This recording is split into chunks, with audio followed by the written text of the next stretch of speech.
Hello everyone, I hope कि आप सभी अपने घर पे प्यार से होंगे, अच्छे से होंगे। तो आज की इस वीडियो के अंदर हम लोग एक नेक्स्ट टॉपिक स्टार्ट करने वाले हैं अपना एडमिनिस्ट्रेटिव लॉ का, जो कि बहुत ही इंटरेस्टिंग टॉपिक होने वाला है, that is judicial review.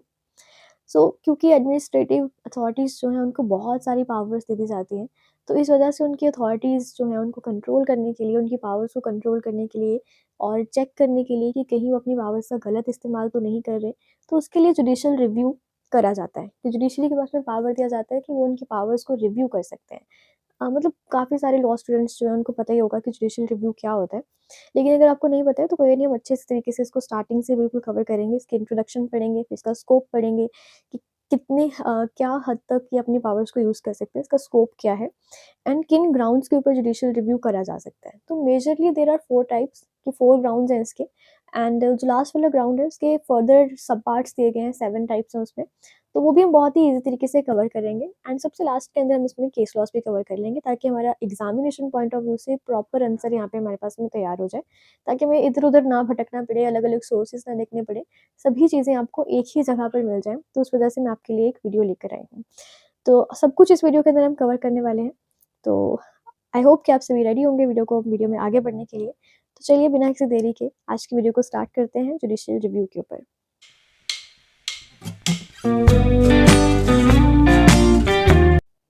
Okay, तो सबसे पहले हम इसका एक मीनिंग समझते हैं कि क्या मतलब होता है जुडिशियल रिव्यू का।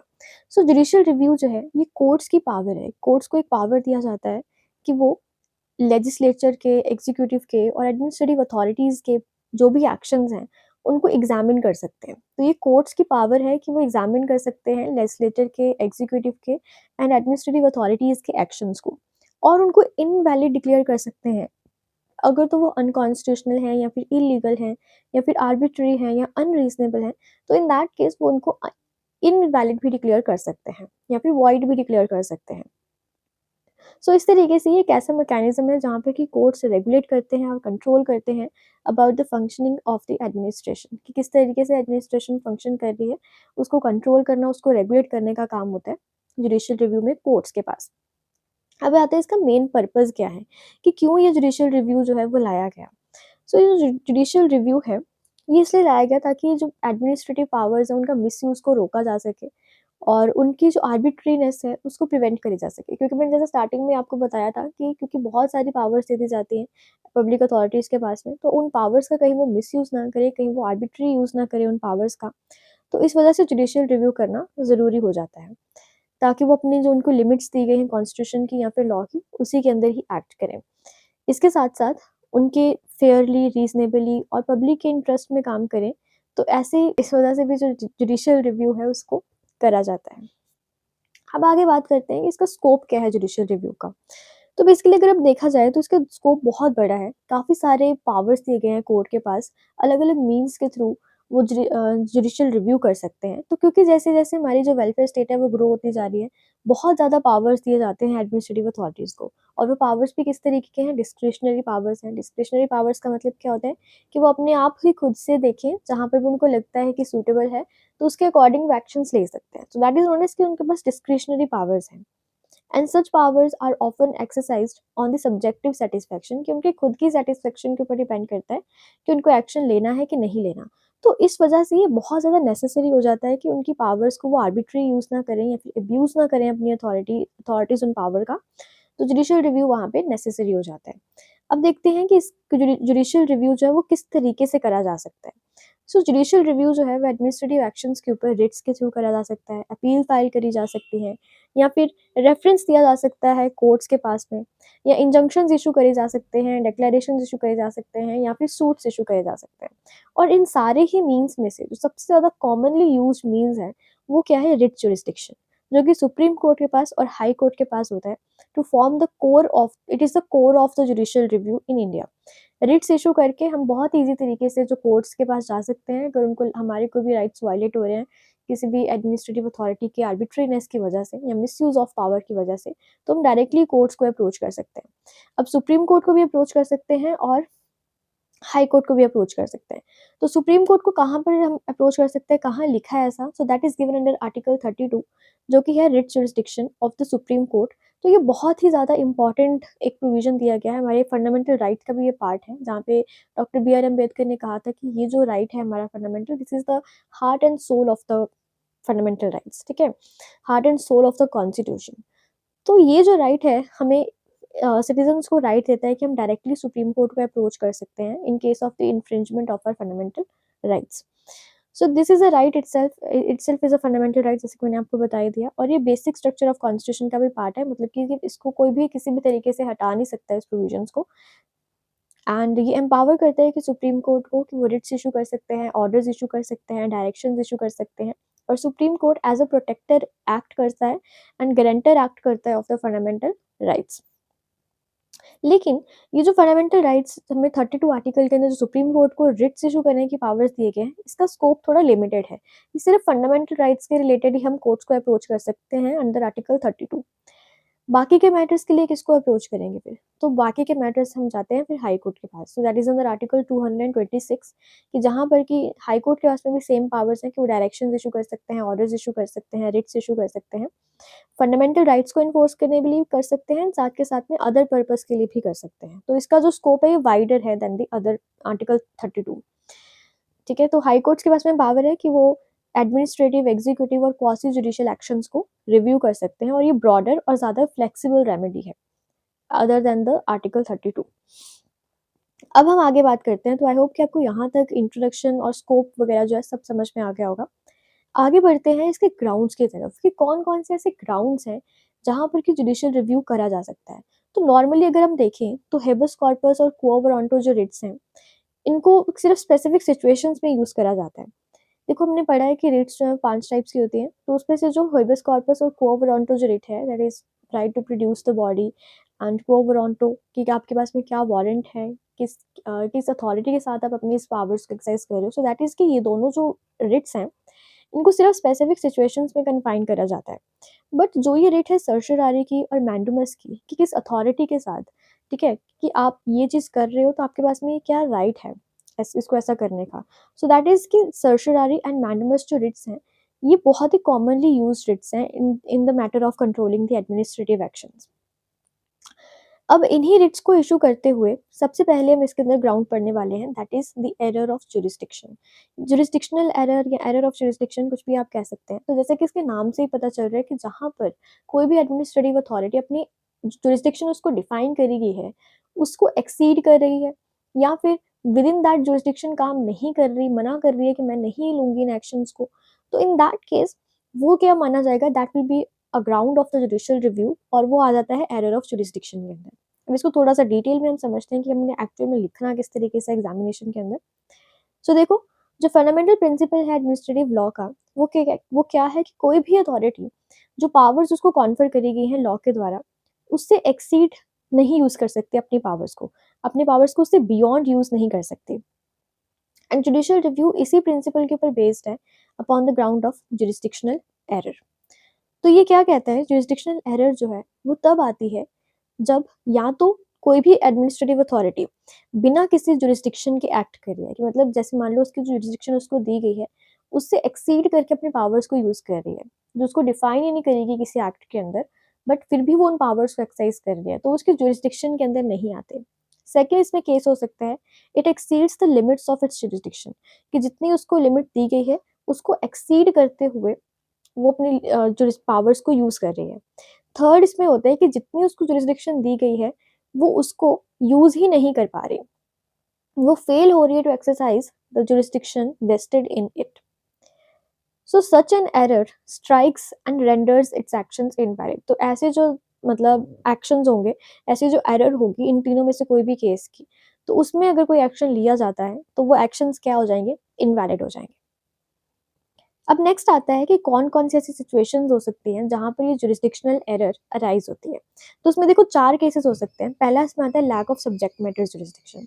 Lack of subject matter jurisdiction मतलब कि जहाँ पर उनके सब्जेक्ट मैटर के अंदर ही नहीं आता जुरिस्डिक्शन, ठीक है?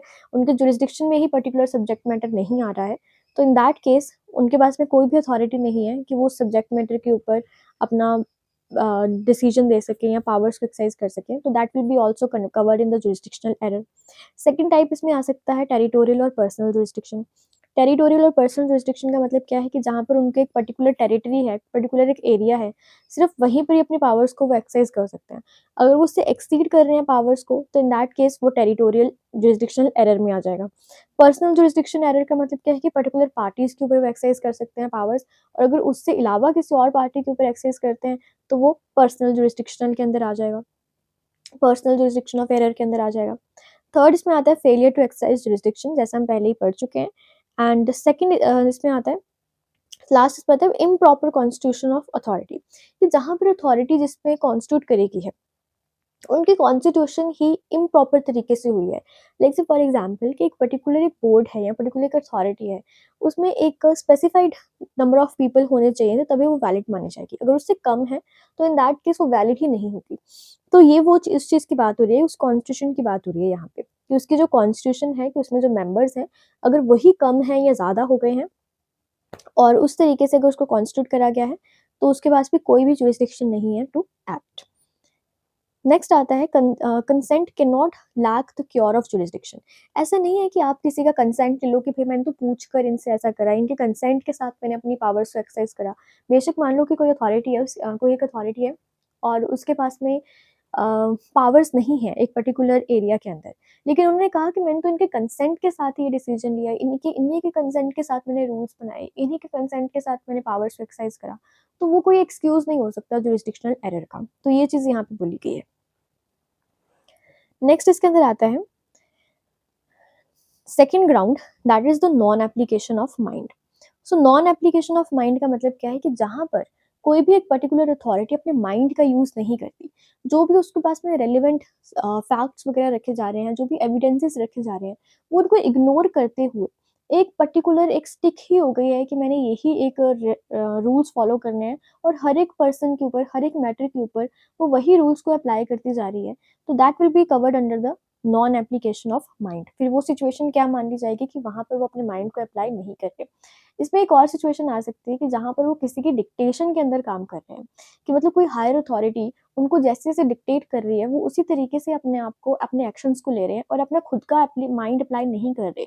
तो that will also cover under this ground, that is the non application of mind. अब इसको थोड़ा सा हम ब्रीफली समझते हैं कि किस तरीके से हम इसको लिखेंगे। सो देखो, non application of mind is a ground of judicial review, जहाँ पर कि एडमिनिस्ट्रेटिव अथॉरिटी ऑर्डर्स पास करती है बिना अप्रिशिएट करे कोई भी फैक्ट्स को, एविडेंस को या रेलिवेंट मैटर्स जो उसके सामने रखे जा रहे हैं, उन सभी मैटर्स को इग्नोर करते हुए वो अपने डिसीजंस पास कर रही है। तो ऐसे मैटर्स ऐसे अगर ट्रीट करते हुए ऑर्डर्स पास करे जाएंगे, तो वो क्या कहलाए जाएंगे, इनवैलिड हो जाएंगे। नॉन एप्लीकेशन ऑफ माइंड की सिचुएशन कब अराइज होती है कि जहाँ पर वो वाइटल फैक्ट्स और मटेरियल फैक्ट्स जो उसके सामने प्रेजेंट करे जा रहे हैं, which are relevant for taking the decision, अगर उनको वो इग्नोर करते हुए डिसीजंस पास कर रहे हैं, तो इन दैट केस वो कहाँ कवर होंगे, वो कवर होंगे नॉन एप्लीकेशन ऑफ माइंड के अंदर। इसमें एक और कंडीशन अराइज होती है कि जहाँ पर डिसीजंस वो मैकेनिकली ले रहे हैं। मैकेनिकली का मतलब क्या है कि एक पर्टिकुलर उन्होंने प्रिस्क्राइब कर दिया एक प्रोसीजर, कि भाई सारे ही डिसीजन, अगर ऐसा केस होगा तो उसमें फिर ये वाला प्रोसीजर फॉलो होगा। वो वहाँ पे रेलिवेंट फीचर्स को, रेलिवेंट फैक्ट्स को, कुछ भी उसमें चेंजेस आ रहे हैं तो उनको ध्यान ही नहीं दे रहे। ठीक है, बिना किसी ड्यू केयर के वो अपने जो ऑर्डर्स हैं उनको पास करते जा रहे हैं। अब कौन-कौन से ऐसे इंस्टेंसेस हो सकते हैं जहाँ पे हम नॉन एप्लीकेशन ऑफ माइंड को देखते हैं, तो कौन-कौन सी सिचुएशंस ऐसी हो सकती हैं? तो देखो, पहला तो हो सकता है कि जहाँ पर वो अपने रेलेवेंट फैक्ट्स एंड एविडेंसेस को कंसीडर नहीं कर रहे, तो in that case that will be covered under the non application of mind. Second इसमें आता है जहाँ पे वो मैकेनिकली या फिर रूटीन तरीके से, जैसे बाकियों के लिए डिसीजंस लेते हैं, बिल्कुल वैसी तरीके से वो डिसीजंस ले रहे हैं, इंडिपेंडेंट जजमेंट्स नहीं कर रहे, एक एक जजमेंट को अलग अलग केस को कंसिडर नहीं कर रहे। जो केस के रिलेटेड उनको लगता है कि ये वैसा मिलता जुलता केस है, सभी के ऊपर सेम ही जजमेंट्स अप्लाई करते जा रहे हैं, और बिना किसी ड्यू केयर के, बिना किसी प्रॉपर रीजनिंग के, तो इन दैट केस वो भी एक्ट्स कहाँ आ जाएंगे, नॉन एप्लीकेशन ऑफ माइंड के अंदर आ जाएंगे। देन इसके अंदर आता है व्हेन द मैंडेटरी कंडीशंस जो कि चाहिए उसमें, that are precedent for exercising the power, उनको वो फुलफिल नहीं कर रहे। ठीक है, मतलब जो उनको लगता है कि मैंडेटरी कंडीशंस यहाँ पर होनी चाहिए थी, उन कंडीशंस को ही वो फॉलो नहीं कर रहे, तो वो भी कहाँ पर आ जाएंगे, नॉन एप्लीकेशन ऑफ माइंड में। देन लास्ट इसके अंदर आता है डिक्टेशन के अंदर वर्क करना। तो जैसे मैंने आपको बताया ही था कि वो अपनी पावर्स को एब्डिकेट कर देते हैं, अपनी पावर्स को वो यूज ही नहीं कर रहे by acting under the dictation of another authority. तो ऐसे ऑर्डर जब पास करे जाते हैं, they are considered serious defect in the decision making process. और जुडिशियल रिव्यू के अंदर ऐसे ऑर्डर्स को सेट असाइड करा जा सकता है, मतलब इनवैलिड डिक्लेयर करा जा सकता है। नेक्स्ट इसमें ग्राउंड आता है third, that is the error apparent on the face of record.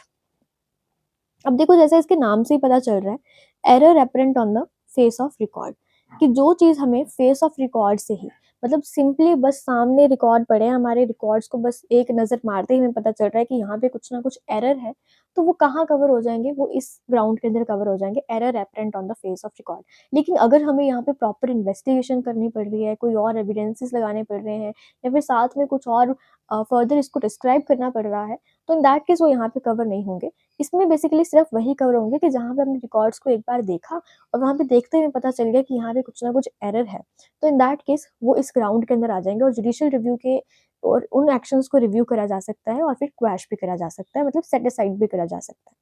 तो देखो ऐसे एडमिनिस्ट्रेटिव एक्शंस को क्वैश कर सकता है court if it suffers from an error apparent on the face of record. This ground of judicial review focuses on the obvious and self-evident errors in the decisions, कि जो कि obvious ही हैं, जो कि self-evident ही हैं, बहुत ही obvious, सब पता चल रहा है नॉर्मल किसी prudent person को भी देखकर कि ये जो डिसीजन है ये क्या है, इनवैलिड है या फिर इसमें कुछ ना कुछ एरर है। ठीक है, सो यहाँ पे एरर जो है उसको हम तभी कह सकते हैं कि is evident on the face of record, जब हम उसको आइडेंटिफाई कर सकते हैं mainly by examining the record itself, बिना किसी फर्दर एविडेंस के या एलैबोरेट रीजनिंग के, सिर्फ उसको एग्जामिन कर रिकॉर्ड्स को एग्जामिन करके हम आइडेंटिफाई कर सकते हैं that there is an error. अगर उसमें कुछ लेंथी या कॉम्प्लिकेटेड आर्ग्यूमेंट्स को स्टैब्लिश करने की जरूरत पड़ रही है तो फिर वो इस कैटेगरी में फॉल नहीं करेंगे। अब जो ये कॉन्सेप्ट है error apparent on record on the face of record, इसको कहीं पे भी डिफाइन नहीं करा गया और ना ही एग्जॉस्टिव है, मतलब ये इन एग्जॉस्टिव कॉन्सेप्ट है। मतलब आप ये नहीं कह सकते कि ये वाले इंस्टेंसेस होंगे तो हम सिर्फ इन्हीं इंस्टेंसेस को कवर कर सकते हैं in the error apparent on the face of record, तो ये एग्जॉस्टिव नहीं है। ठीक है, इट इनहेरिट्स द इनडेफिनेटनेस, ये इनडेफिनेट है। Okay, and it must therefore be determined by the courts on the fact of each case, कि हर एक केस के फैक्ट्स को देखते हुए कोर्ट्स खुद एग्जामिन करेंगे यहाँ पे। अब देखते हैं थोड़े से इसमें इंस्टेंसेस कि जहाँ पर हम error apparent on face of record कह सकते हैं।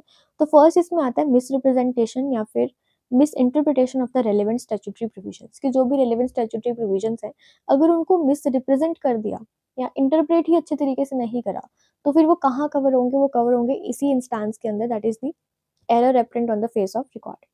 सेकेंड इसमें आता है कि स्टैट्यूटरी प्रोविजन जो उनकी रिलेटेड है, जहाँ पे कि जो ज़रूरी है डिसीजंस लेने के लिए, उन्हीं को ही अगर उन्होंने इग्नोर कर दिया तो वो भी एरर है apparent on the face of record. Then third इसमें आता है decision based on the reasons which are legally unstable, कि ऐसे डिसीजंस जो कि लीगली अनस्टेबल है, मतलब ऐसे डिसीजंस जो कि नेचुरल जस्टिस के प्रिंसिपल्स को वायलेट करते हैं, जहाँ पे मान लो एक पार्टी की सुनी ही नहीं गई डिसीजन पास करने के लिए, करने से पहले, तो इन दैट केस वो तो पता चल ही रहा है ना कि एक पार्टी की आपने सुनी ही नहीं है, नेचुरल जस्टिस प्रिंसिपल्स को ही नहीं फॉलो करा, तो लीगली तो वो अनस्टेबल है ही है। तो थर्ड जो है इसमें ये ग्राउंड आ जाएगा। तो इस तरीके से हम कह सकते हैं कि ये सारे इंस्टेंसेस जो हैं they are error apparent on the face of record, कि हम देखकर ही कह सकते हैं कि यहाँ पे कुछ ना कुछ एरर है। फोर्थ इसमें लास्ट ग्राउंड अपना आता है that is the abuse of discretion. Abuse of discretion जो है ये 7 टाइप्स इसमें फर्दर इसको डिवाइड करा गया है, 7 इसके इंस्टेंसेस आ जाएंगे। सो अब्यूज ऑफ डिस्क्रिशन का मतलब क्या है कि जो पावर्स दिए गए हैं, जो रूल मेकिंग पावर्स दिए गए हैं, डिसीजन मेकिंग पावर्स को कॉन्फर करा गया है एडमिनिस्ट्रेटिव अथॉरिटीज़ के पास, तो उसको हम कहते हैं डिस्क्रिशन। ठीक है, जो उनको पावर दिया गया है डिसाइड करने का, that is known as discretion. और ऐसा एज्यूम करा जाता है कि वो अपनी इस डिस्क्रिशनरी पावर्स का लॉफुली, रीजनेबली और गुड फेथ में यूज़ करेंगे और हर एक फैक्ट्स और सर्कमस्टांसेस को व्यू करते हुए फिर ही डिसीजन पास करेंगे। लेकिन जब वो अपने इस पावर्स का, अपने इस डिस्क्रिशनरी पावर्स का मैलिफाइड, आर्बिट्ररी या फिर इम्प्रॉपर तरीके से यूज़ करते हैं, that is known as the abuse of discretion, कि अपनी डिस्क्रिशनरी पावर का उन्होंने मिस यूज़ करा है जहाँ पे। तो अगर अपनी अब्यूज ऑफ डिस्क्रिशन की वजह से कोई एक्शन लेते हैं तो वो एक्शन जुडिशियल रिव्यू में सेट असाइड करे जा सकते हैं एंड इनवैलिड डिक्लेयर करे जा सकते हैं। अब बात करते हैं इसमें कौन कौन से ऐसे इंस्टेंसेस हैं जहाँ पर हमें देखने को मिलता है कि यहाँ पे कुछ ना कुछ अब्यूज हुआ है डिस्क्रिशन का। सो देखो फर्स्ट इसमें आता है abdication of function. Abdication of function का मतलब क्या होता है कि जहाँ पर कि उनके पास में जो पावर्स दिए गए हैं, ठीक है, it must be exercise by the authority itself, delegates और leaves the exercise of discretion to the subordinate without applying its own mind, it amounts to the abdication of power. जहाँ पर मतलब कि जो भी डिस्क्रिशन जो है कॉन्फर करी गई किसी पर्टिकुलर अथॉरिटी के ऊपर, वो चाहिए कि वो उसी अथॉरिटी के द्वारा ही एक्शंस लिए जाएं। लेकिन अगर वो अपनी इस पावर को फर्दर डेलीगेट कर देते हैं, अपने इस फंक्शंस को डेलीगेट कर देते हैं किसी और अथॉरिटी को या किसी सबऑर्डिनेट अथॉरिटी को, तो इन दैट केस वो क्या माना जाएगा, that is abdication of power. और ऐसे सर्कमस्टांसिस में अगर कोई भी ऑर्डर्स पास होते हैं तो वो क्या हो जाएंगे, इनवैलिड हो जाएंगे। सेकंड इसमें आता है imposing fetters on discretion. Imposing factors on discretion का मतलब क्या होता है कि जहाँ पर वो उन्होंने अपने हर एक केस को वो इंडिपेंडेंट तरीके से एग्जामिन नहीं कर रहे, बल्कि उन्होंने एक फिक्स्ड रिजिड और रूल्स बना दिए, पॉलिसीज बना दी, और उसी के अकॉर्डिंग ही वो क्या कर रहे हैं, सारे के सारे केसेस को मैकेनिकली अप्लाई कर रहे हैं सभी केसेस के ऊपर, बिना ये ध्यान दिए, हर एक केस को बिना इंडिविजुअली कंसिडर करे, मैकेनिकल तरीके से हर एक केस के ऊपर बस एक ही रूल्स और एक ही पॉलिसीज को अप्लाई करते जा रहे हैं। That is also considered the abuse of discretion. It is called the imposing fetters on discretion. Third इसमें आता है एक्टिंग अंडर डिक्टेशन।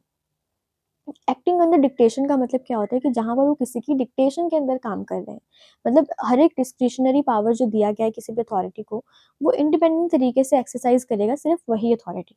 लेकिन अगर वो किसी सुपीरियर अथॉरिटी के डायरेक्शंस के अंदर काम कर रहा है, तो that will be non existence of discretion, की यहाँ पे तो अपनी डिस्क्रिशनरी पावर्स उसको दिया गया है वो तो उनका यूज ही नहीं कर रहा, सिंपली बस वो जैसे डिक्टेट करे, जैसे डायरेक्शंस आ रही हैं सुपीरियर अथॉरिटी से, वैसे ही वो उन एक्शंस को ले रहा है। ठीक है, तो यहाँ पर ऐसे में अगर कोई भी ऑर्डर्स पास करे जाते हैं तो वो इनवैलिड हो जाएंगे।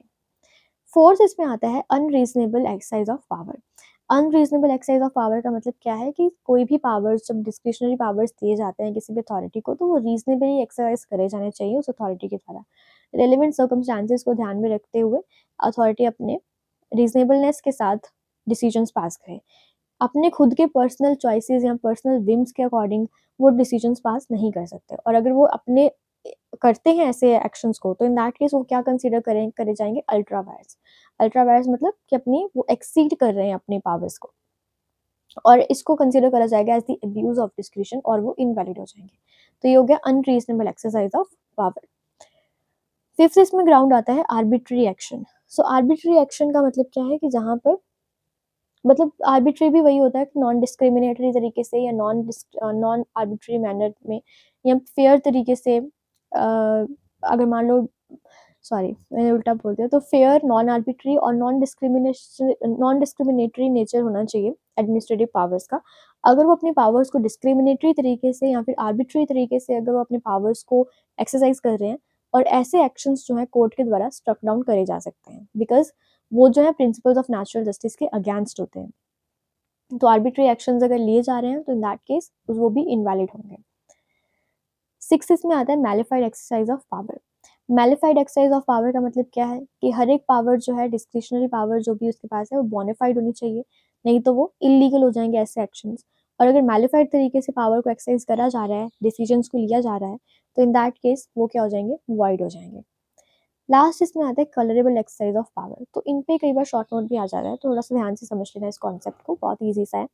कलरेबल एक्सरसाइज ऑफ पावर का मतलब क्या है कि जहाँ पर जो पावर कॉन्फर करी जा रही है किसी एक अथॉरिटी के द्वारा, वो ऐसा लग तो रहा है कि जो उसको पावर कॉन्फर करी गई है उसी तरीके से, उसी विद इन द पावर ही वो अपने अथॉरिटी को एक्सरसाइज कर रहे हैं, बट रियलिटी के अंदर वो अपनी उस पावर को अनरीजनेबल पर्पस, इम्प्रॉपर पर्पस के लिए या फिर अनऑथराइज्ड पर्पस के लिए यूज कर रहे हैं।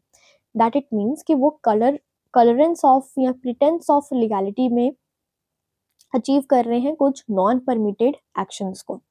मतलब कि वो अपने बाहर से तो ऐसा देख रहे हैं जैसे हाथी के दांत दिखाने की और खाने की ओर है ना, वही चीज़ है कलरेबल एक्सरसाइज ऑफ पावर, कि यहाँ पर दिख तो रहा है कि वो अपना लीगली फंक्शन कर रहे हैं अपने पावर्स को, बट अंदर ही अंदर उनका बैक ऑफ द माइंड उनका मोटिव क्या है कि वो इलीगल पर्पस अपने कर रहे हैं। तो ऐसे जो एक्सरसाइज करेगी उनकी पावर्स, तो वो इनवाइड हो जाएंगी and they will open to the judicial review.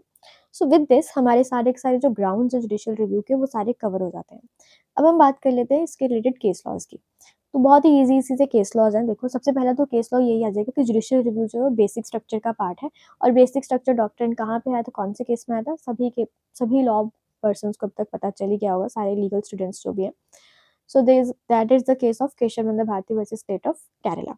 तो उस केस में बताया गया था कि जुडिशियल रिव्यू भी बेसिक स्ट्रक्चर डॉक्ट्रिन का पार्ट है और इसको कोई भी अमेंडमेंट के थ्रू कर्टेल नहीं कर सकते या फिर एबॉलिश नहीं कर सकते। नेक्स्ट इसमें आता है related to the error of jurisdiction. तो जुरिस्डिक्शनल एरर के रिलेटेड जो केस आता है that is Abraham Abu Bakar versus custodian general. तो देखो इसको आप कैसे याद रख सकते हो, तो error apparent on the error of jurisdiction है ना, तो ई से एरर है एंड ई से ही इब्राहिम है, तो इस तरीके से आप लर्न कर सकते हैं। Error of jurisdiction is Ibrahim Abu Bakar versus custodian of general. तो इसमें उन्होंने ये जुरिस्डिक्शनल एरर के रिलेटेड बताया था। सेकंड इसमें केस आता है नॉन एप्लीकेशन ऑफ माइंड के रिलेटेड, जहाँ पे उन्होंने माइंड का यूज़ नहीं करा। तो इसमें केस आता है स्वरण सिंह वर्सेस उत्तर प्रदेश। तो जहाँ पे ये गवर्नर जो है अपनी पावर्स का यूज़ करते हैं बिना एप्लीकेशन ऑफ माइंड के और मैकेनिकली वो अपने बिना रेलिवेंट फैक्ट्स को कंसीडर करे क्वेश्चन अपने जो है ऑर्डर्स को पास कर देते हैं। तो ऐसे जो ऑर्डर्स पास करे जाएंगे दे विल बी क्वैश्ड। तो ये हेल्ड करा गया था इस केस के अंदर नॉन एप्लीकेशन ऑफ माइंड पे, that is Swaran Singh versus state of Uttar Pradesh. Then next इसमें आता है error apparent on the face of record के रिलेटेड। तो इसमें केस आएगा संग्राम सिंह वर्सेस इलेक्शन ट्राइब्यूनल का। संग्राम सिंह वर्सेस इलेक्शन ट्राइब्यूनल, जिसमें कि उन्होंने सुप्रीम कोर्ट ने हेल्ड करा था कि जो भी पावर्स एक्सेस करी जाएंगी इलेक्शन ट्राइब्यूनल के द्वारा वो सारी यहाँ पे वैलिड होनी चाहिए, अदरवाइज वो जुडिशियल रिव्यू करा जा सकता है उन पावर्स को। And miss representation of the clear statutory provision, तो यहाँ पे किन ग्राउंड के ऊपर इनको इनवैलिड डिक्लेयर करा गया था, that was the miss representation of clear statutory provisions, कि जो प्रोविजंस ऑलरेडी क्लियर हैं उनको मिस रिप्रेजेंट करा था उन्होंने। That was in the Sangram Singh versus election tribunal. Then उसके बाद केस लॉ आता है that is related the abuse of discretion. तो इसमें आप 3 केस लॉज लिख सकते हैं, बाकी आप चाहें तो कम ज़्यादा अपने अकॉर्डिंग कर सकते हैं, जो भी आपको ज़्यादा ईजी लग रहा है वो आप लिख सकते हैं। देखो कोई भी आप जुडिशरी लॉ का एग्ज़ाम दे रहे हो तो उसमें आप मिनिमम 3 केस लॉज़ तो लिखो ही लिखो। हर एक जो आपका क्वेश्चन है उसके रिलेटेड, हर एक आंसर जो आप अटेम्प्ट कर रहे हैं, उसमें मिनिमम 3 केस लॉज़ तो आपको लिखने ही लिखने हैं। बाकी आप मैक्सिमम जितने से ज़्यादा कम अपने अकॉर्डिंग कर सकते हैं। तो इसमें केस लॉ आता है अब्यूज़ ऑफ डिस्क्रिशन के related, state of Punjab versus Harikrishna का, एंड ये है एक्टिंग अंडर डिक्टेशन। अब मैंने इस केस को देखो कैसे याद रखा था कि हम पंजाब में रहते हैं जैसे, तो पंजाब और हरि कृष्ण, ठीक है, हरि कृष्ण, कृष्ण कान्हा जिसे जैसे याद रख सकते हैं। तो जैसे हम उनकी डायरेक्शंस के अंदर एक्ट करते हैं, तो उसी तरीके से आप इसको याद रख सकते हैं थोड़ा बहुत कि acting in the dictation Hari Krishna versus state of Punjab के साथ ये केस रिलेटेड है। देन इसके अंदर जो नेक्स्ट केस आता है that is related to the abuse of discretion. Abuse of discretion के अंदर फर्दर इसमें आता है मैलिफाइड एक्सरसाइज ऑफ पावर के रिलेटेड, कि जहाँ पे उसने अपने पावर्स जो है उनका गलत यूज़ करा था, मैलिफाइड यूज़ करा था। तो इसमें केस आता है स्टेट ऑफ हरियाणा वर्सेस भजन लाल। तो बेसिकली मैंने इसको कैसे याद करा था कि हरियाणवी जो हैं भजन वगैरह कर रहे थे, ठीक है, भजन लाल, तो लेकिन उनका इंटेंशन क्या था, मतलब मैलिफाइड तरीके से था। तो ऐसा आप थोड़ा बहुत कुछ स्टोरी बनाकर अपने अकॉर्डिंग लर्न कर सकते हैं। The next is the abuse of discretion, that is the colourable exercise of power. So colourable exercise of power के अंदर केस आ जाएगा DC Wadhwa versus state of Bihar का। तो आप ऐसे इसको याद कर, देखो ये वाले जो केस लॉज है ना सारे डिस्क्रिशन के रिलेटेड, इसमें पहले केस आएगा पंजाब का, फिर है हरियाणा का और फिर है बिहार का। और इसमें जो डिक्टेशन के अंदर है that is Harikrishna state of Punjab, and malafide है तो in that case Bhajan Lal versus state of Haryana. फिर कलरेबल एक्सरसाइज ऑफ पावर है तो उसमें DC Wadhwa versus state of Bihar, ठीक है। तो ऐसे आप इसको लर्न कर सकते हैं। तो आई होप कि आपको यहाँ तक सारा वीडियो समझ में आ गया होगा और आपका पूरा जो कॉन्सेप्ट है जुडिशियल रिव्यू का वो लर्न हो गया होगा और आपको मतलब समझ में आ गया होगा, क्योंकि बुक के अंदर जब हम देखते हैं तो ये कॉन्सेप्ट बहुत ज़्यादा बड़ा दिया हुआ है, मतलब देख के डर लगता है बुक के अंदर खोल के भी भाई इतने सारे पॉइंट्स है कैसे लिखने हैं, कैसे याद करने हैं, क्योंकि एग्जामिनेशन पॉइंट ऑफ व्यू में तो हमने मैक्स टू मैक्स 6 पेजेस भरने होते हैं, उससे ज़्यादा तो हम भर ही नहीं सकते एक क्वेश्चन में, है ना। तो 6 पेजेस के अंदर इतना ज़्यादा तो हम लिख नहीं सकते। तो आपको ये नोट्स बहुत ज़्यादा हेल्प कर सकते हैं, क्योंकि इसमें मैंने ए टू ज़ेड सब कुछ कवर कर दिया है विद केस लॉज़।